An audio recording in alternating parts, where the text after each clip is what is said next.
Hello friends. देखिए, ये जो टॉपिक है ना बहुत इंपॉर्टेंट पड़ जाता है जो कि टेक्निकल एग्जाम होते हैं उनमें। इनमें पूछा है component of acceleration in the x direction is. X direction में क्या बोलता है कि एक्सलेरेशन पूछ रहा है, ठीक है। तो उसके लिए सिंपल सा अभी हम डिस्कस कर लेते हैं। ये फार्मूला होता है उसका ये वाला, ठीक है ना। U D you x direction में पूछेगा तो जो डी यू है हर जगह रहेगा, और यू भी, और ये डब्लू क्या बोलते हैं, ये तो रहेगा ही। ऐसे याद करने को मुझे डिफ़िकल्ट पड़ जाता है, इसलिए बता रहा हूँ। याद करना बहुत डिफ़िकल्ट हो जाता है, इतने बड़े बड़े कभी कभी फार्मूले आ जाते हैं, तो इनको थोड़ा सा कहानी के तौर पे याद करना पड़ता है कि यहाँ पे ऐसे होता है स्टेटमेंट में ही। रखना तो मुश्किल पड़ जाता है थोड़ा थोड़ा कभी, ठीक है। तो देखिए, और जो डायरेक्शन है उसके रेस्पेक्ट में ये है, तो इस तरह से फार्मूला हो जाता है। इसको आप ऐसे याद रख सकते हैं। ये जो है टाइम के रिस्पेक्ट में जो वेलोसिटी चेंज होती है in the direction of x, उसके लिए, ठीक है। तो अब नीचे आते हैं थोड़ा सा। देखिए, ये सारे ऑप्शन होंगे नहीं क्योंकि कहीं माइनस होता ही नहीं है, ठीक है ना। एक्स डायरेक्शन में माइनस होगा ना, तो इस तरह से सारे पॉजिटिव होते हैं जब तक कि वेलोसिटी में ऐसा कोई कंडीशन न दे रखा हो, ठीक है। तो ये और अगला टॉपिक इसी टॉपिक में है वेक्टर, वेलोसिटी वेक्टर के लिए ये फार्मूला है। इस तरह से ये हो जाएगा, और सारे डायरेक्शन के लिए यहाँ पे दे रखा है फिर सॉल्यूशन में ही क्या, एक्सलेरेशन। तो इस तरह से जब आप एक्सलेरेशन निकालते हैं, ऐसे तो इस पर न्यूमेरिकल्स आते नहीं हैं, ये फार्मूला जैसे पूछ दिया ना, तो ऐसे आ सकते हैं, इतना आ सकता है। उसके बाद कुछ न्यूमेरिकल आते हैं बट ईजी डाटा के साथ आते हैं। ऐसे मैग्नीट्यूड पूछ देगा टोटल एक्सलेरेशन के लिए, और इन सब के मान दे देगा, या फिर किसी दो का मान दे देगा, एक का जीरो बता देगा। ऐसे करके इस पर क्वेश्चन बनते हैं। फिर इसको ये इंडिकेट कर रखा है कि अब क्या, ये जो एक्सलेरेशन होता है वो दो तरह से डिवाइड किया जाता है। टू कंपोनेंट्स होते हैं। कंपोनेंट का मतलब जो एक्सलेरेशन है उसको दो भागों में टूटता है वो। कंपोनेंट का मतलब यही होता है, ठीक है। तो विथ रिस्पेक्ट टू एनीथिंग, जैसे स्पेस के रिस्पेक्ट में और टाइम के रिस्पेक्ट में जो वेलोसिटी है उसको एक्सलेरेशन को तोड़ा जाता है, ठीक है ना। तो ऐसे ये है, देखिए यहाँ पे ये कन्वेक्टिव हो जाता है। एक जो ग्रुप होता है, जो ऐसा ग्रुप एक्सलेशन का या वेलोसिटी का जो क्या बोलते हैं कि स्पेस के अकॉर्डिंग चेंज होता है with respect to speed, space वो चेंज होता है, उसको कन्वेक्टिव बोलते हैं, ठीक है ना। और जो टाइम के रिस्पेक्ट में क्या बोलते हैं और चेंज होता है वेलोसिटी या एक्सलेशन, उसको टोटल एक्सलेशन बोलते हैं, ठीक है। तो ऐसे करके ये दोनों चीज़ें कंप्लीट हो गई। उसके बाद जो आता है कंडीशन देता है कि टाइप ऑफ फ्लो, जिसमें अब पूछता है, ये बहुत इंपॉर्टेंट टॉपिक पड़ जाता है ये वाला, ठीक है ना। तो इसको पहले हम लोग रटते थे शुरुआती दौर में, समझ में उतना नहीं आता था, पर अब फील आता है। जैसे में ये देखिए आप, इनफॉर्म का मतलब होता है, देखिए स्टडी का मतलब होता है एक जगह पे, ठीक है। एक जगह पर हम वेलोसिटी को कंसीडर करते हैं विथ रिस्पेक्ट टू टाइम, ठीक ना। और यूनिफॉर्म का मतलब होता है कि जैसे ये है, एक सेक्शन ये है, और विथ रिस्पेक्ट टू स्पेस होता है, जैसे इतनी दूरी चलने पे क्या चेंजेज आते हैं वेलोसिटी में, ठीक है ना, या फिर एक्सेलरेशन में, वो इंडिकेट करता है यूनिफॉर्म फ्लो में और नॉन यूनिफॉर्म में। जैसे में अब यहाँ पे बढ़िया से कुछ समझा लेते हैं थोड़ा सा।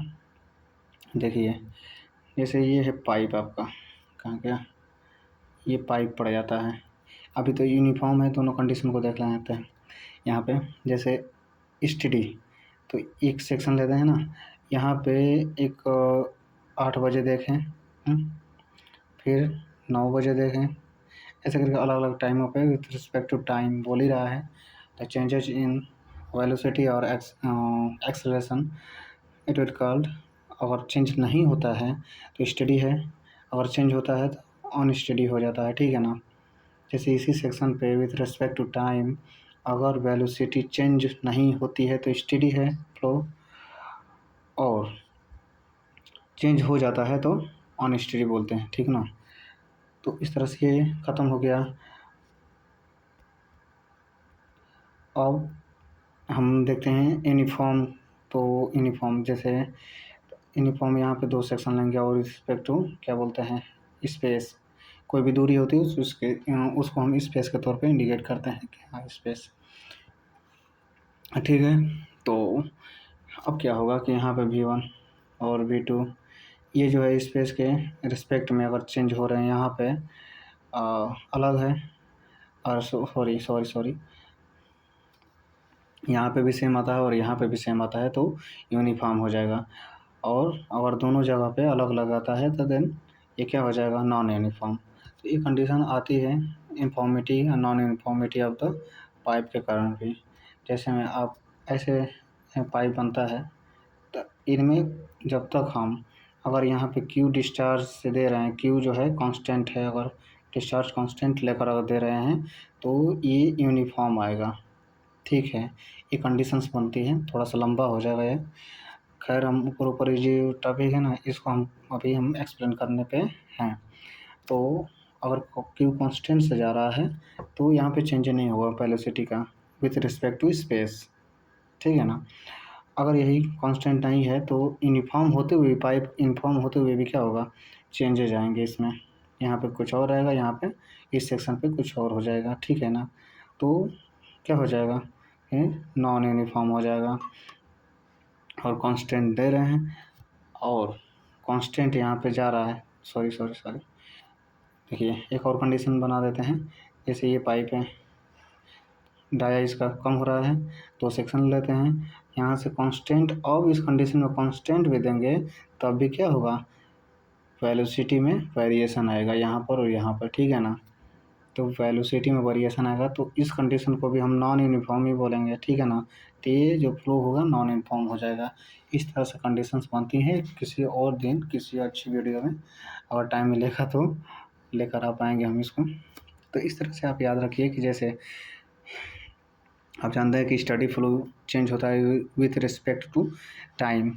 अगर चेंज होगा तो अनस्टडी होगा और नहीं चेंज होगा तो स्टडी है तो नहीं चेंज होगा। इस तरह से आप याद रखिए, स्टडी है तो नहीं चेंज होगा, अनस्टडी है तो चेंज होगा। मतलब कोई भी वैल्यू आएगी वेलोसिटी की। ठीक है ना? और स्टडी है तो जीरो आएगा। ठीक है ना? No changes. तो इस तरह से जीरो आया है। और यूनिफॉर्म है तब कन्वेक्टिव जो होता है एक्सेलरेशन जो होता है वो जीरो होता है क्योंकि चेंज नहीं आएगा। यूनिफॉर्म में चेंज नहीं आएगा। नॉन यूनिफॉर्म होगा तो क्या होगा एग्जिस्ट करेगा तो एग्जिस्ट लिखा ही है। स्टडी होगा तो ऑफ कोर्स आप जानते हैं कि ये जीरो होगा। अनस्टडी में कोई वैल्यू आएगी तो एग्जिस्ट करेगा, एग्जिस्ट नहीं एग्जिस्ट करेगा। और यूनिफॉर्म दे रखा है तो फिर यहाँ पे जीरो हो जाएगा। अब ये कंडीशन आ जाती है, इसका सभी का हम डायग्राम बना के दिखा देते थोड़ा सा तो बेहतर होता। खैर ठीक है, यहाँ पे जगह नहीं है ना। जैसे लास्ट वाले का हम बनाते हैं कंडीशन क्या बनेगी। जैसे मैं ये बना लेंगे, यही वाला वही वाला डायग्राम बना लेंगे जो डाया कम हो रहा है। ठीक है? तो यहाँ से अगर क्यू डिस्चार्ज जा भी रहा है तब भी ये एक तो अनस्टडी होगा ही, डेफिनेटली अनस्टडी होगा तो एग्जिस्ट करेगा। एग्जिट बोला जा रहा है मुझसे, सॉरी। और नॉन इन्फॉर्म फिर हो जाएगा, ये नॉन इन्फॉर्म है ही तो फिर वैल्यू आएगी तो एग्जिस्ट ये भी करेगा। तो इस तरह से आप इसको समझना पड़ेगा, इस तरह से आप रट नहीं सकते हैं क्योंकि बहुत कन्फ्यूजन होता है। शुरुआती दौर में हम लोग रटते थे, धीरे धीरे चीज़ें और हुई। सो इस तरह से आप इसको याद रखिएगा, बहुत इंपॉर्टेंट है, टू मच इम्पोर्टेंट टॉपिक है ये, आने ही आने क्वेश्चन है इससे। ठीक है? तो इसके साथ ही ये क्वेश्चन कंप्लीट होता है। बढ़िया क्वेश्चन है, अभी तो बेसिक्स था, बस फार्मूले पूछा था। इनमें सवाल भी बनते हैं, कुछ वैल्यू दे रखी होती है और उनसे क्वेश्चन बन जाते हैं न्यूमेरिकल्स के। ठीक है? तो थैंक यू सो मच। जय हिंद, जय भारत।